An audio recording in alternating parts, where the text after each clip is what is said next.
WWE 2K26 is on the way. The Attitude Era Edition has fans buzzing. The King of Kings Edition puts Paul Levesque on the cover. But the real question is, who's on the main cover? Now, this is a spoiler alert, y'all. It's your boy, Bobby Monsoon!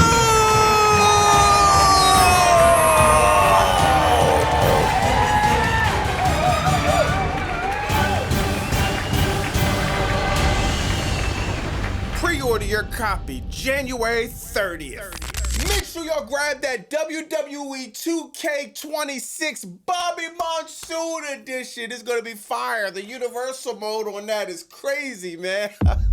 Nah, but all serious though, man. Somebody in the comments, please explain to me, why does Paul Levesque have to make everything about him? Now you're the cover of 2K26, the King of Kings, like you was that man back in the Attitude Era. Don't get me wrong. Triple H, the cerebral assassin, he did a great job. He did a solid job. You weren't The Rock, you weren't Austin, you weren't Taker, you weren't Mick Foley, you weren't Kane. Dog, I put a bunch of superstars over Triple H. I bet if Triple H went to the doctor right now and got a checkup, he'll be diagnosed with main character syndrome. Every time I turn around, he gotta have the spotlight on him. Roll on Netflix, he's the cover of that. Hall of Fame, cover of that. Unreal, 2K, WrestleMania 42 poster, the White House. My God. This dude needs to focus on his job and fix the circus act. We're watching every single week that we're disguising as professional wrestling. Nothing in WWE is going right. Everything is going left. The debt keeps going up. Creative and the ratings keeps going down. Oh, Paul Levesque. Only thing he cares about is being the center of attention. Give me a break. Now, speaking of break, that got me thinking about Javon Evans, man. He just had a big moment, y'all. He declared for his first ever Royal Rumble on commercial break. Just like his other big moment when he signed the Raw contract. First time being on the main roster, it happened on commercial break. I heard he's getting engaged soon, and that will be aired on commercial break. I heard even when they do the wedding, they'll do the ceremony on commercial break. When she's pregnant, she'll have the baby on commercial break. My God, what are we doing? Javon Evans had a hat with a B on it, and I'm sorry, Boston Red Sox fans, the B didn't stand for that. The B stood for break. If this keeps up, Mr. Bouncy is gonna be called Mr. Break. And maybe he could call up Booker T, and Booker T could teach him how to do the spin and Rooney, you know, learning how to break dance. Or maybe he could call up Fox or CNN. He could be an anchor or something like that, you know, do the breaking news. Or maybe he'll get a call for an ad for, let's say, Kit Kat. He could sing that song, break me off a piece of that Kit Kat bar. WWE, can you do us all a favor and get Javon Evans off a commercial break onto the actual show and into some actual storylines? Now, that Javon Evans situation is confusing, but it's not more confusing than what they got going on with the Street Profits, aka the Discreet Profits, because they've been kept away like a bad secret. Somebody hit me up and said, Bobby Monsoon, I got some good news and bad news concerning the Street Profits. I'm like, all right, give me the good news. They're going to be back. I'm like, oh, man, that's great. We got the Street Profits back. Wonderful. Well, what's the bad news? They said, they're going to be on NXT. The Street Profits on NXT is a spit in the face to all the work they've done all these years. Isn't NXT supposed to be short for next, as in next generation of superstars coming through the system? So why are the Street Profits going back there after they already established themselves on the main roster? It's like somebody with a master's degree going back to take a test just to prove they passed 8th grade. It's like a master chef going back to work at, let's say, Wendy's in the kitchen just to prove he could flip burgers. There's somebody in creative that obviously got it out for the Street Profits, but I ain't gonna say no names. Why are the Street Profits being booked to go right back to NXT? For what reason? But we got time to go on Raw on Netflix and do a fatal four-way of jobbers. The New Day, El Grande Americano, American Made, and whoever ever team. Oh yeah, the team who won. Otis and Tozawa. We got time for that.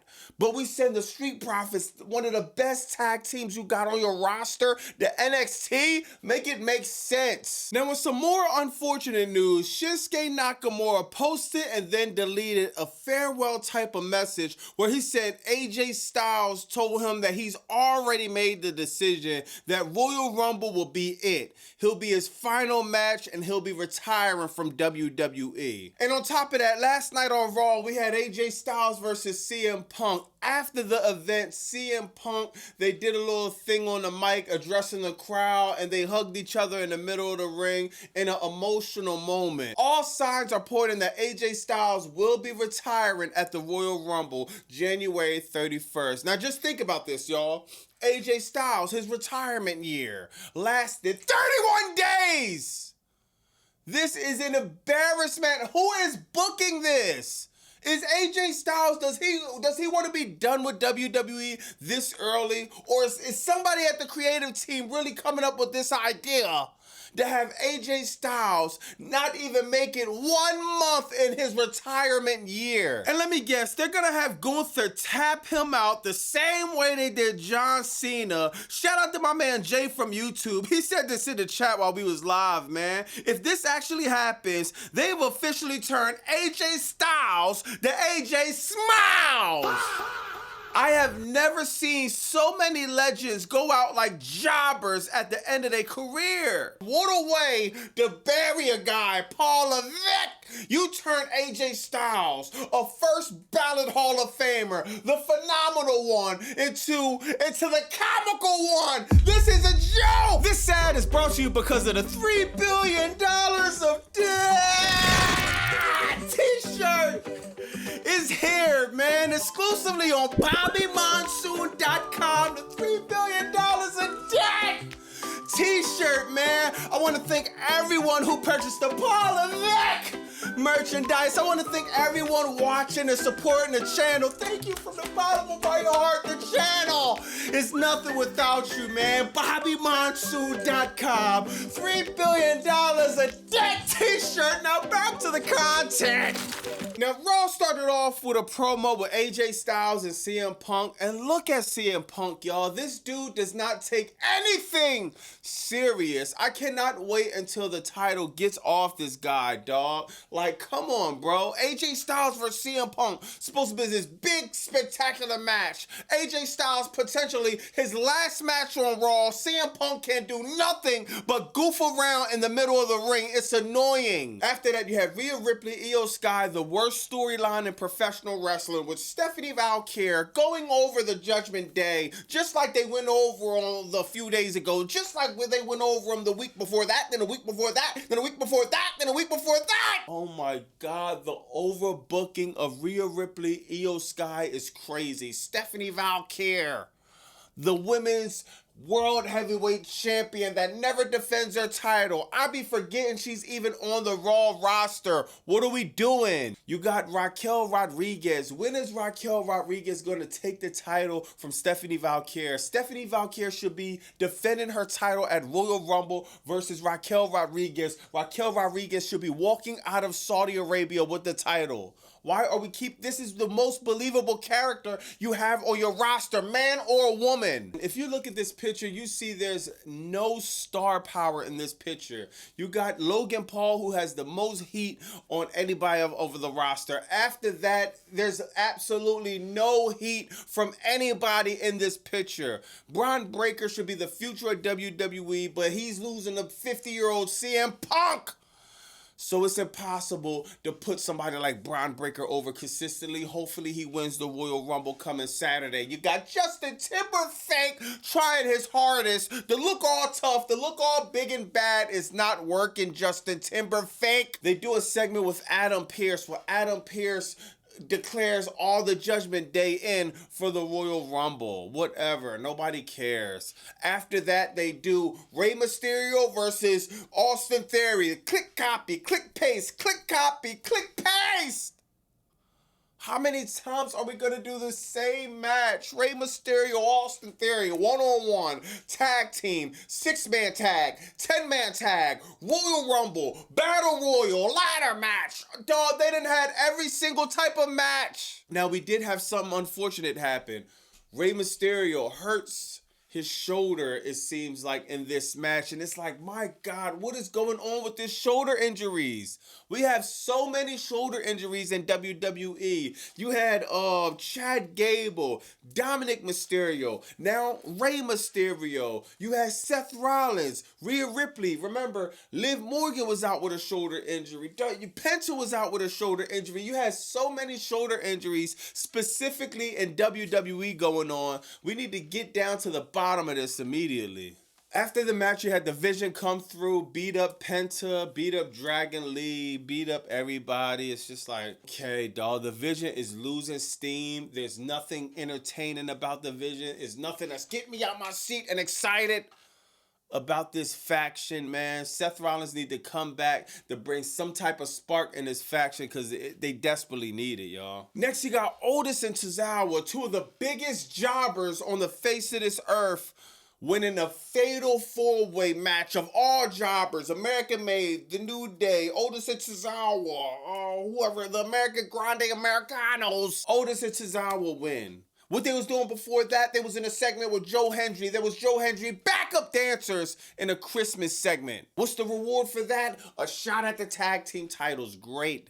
And it seems like, don't be surprised if they win, because some more unfortunate news. You got Jimmy Uso. He's been having some personal issues. There's been some speculation online about this stuff and that stuff. Who knows? At the end of the day, nobody really knows what's going on with Jey Uso. We're just wishing that everything is good with him in his personal life. But man, he's been absent. So I don't even know why we're even doing this. It seems like, man, Jey Uso might come back to drop the tag team titles, the Otis and Tozawa, but we got the Street Profits on NXT. Now, the last match, you had AJ Styles and CM Punk. Well, who won? Nobody won, because Finn Balor just turned babyface the other day, then came back on Monday and he got jumped right in the same role he was in that has him buried for all of these years. At least if Finn Balor turned babyface, at least he'll have a snowflake chance to actually have some character development, actually get some wins. He goes right back into the character he was, just jobbing left to right. Why would Finn Balor do all this glaze and dap up CM Punk? Hey, they're friends now. Give him props backstage, turn around and change his mind because he have a conversation with Liv Morgan, then turn back heel. Let me know in the comments what y'all think about that. Raw on Netflix has been the worst show of professional wrestling. Collision's better than Raw on Netflix. Crackdown's better than Raw on Netflix. TNA Impact's better than Raw on Netflix. GCW's better than Raw on Netflix. I could name every show, all the indie companies, you name them all, is better than Raw on Netflix. This show sucks. It's not even close. It's not entertaining. I don't get nothing out of this but boredom. Let me know in the comments what y'all think about that. Make sure y'all grab, I don't know if you got Xbox, PS2, you're playing on PC, grab that 2K26 with Bobby Monsoon on the front. Let me know what you think about that. Also, what do you think about Javon Evans being in the commercial break loophole? What you think about Paul Levesque being the King of Kings on the Legendary cover? Let me know, man. AJ Styles, do you think AJ Styles is going to be retiring on Saturday? It seems like he is, man. But let me know in the comments what you think about that. It's Bobby Monsoon. 215, like, comment, subscribe. Bye!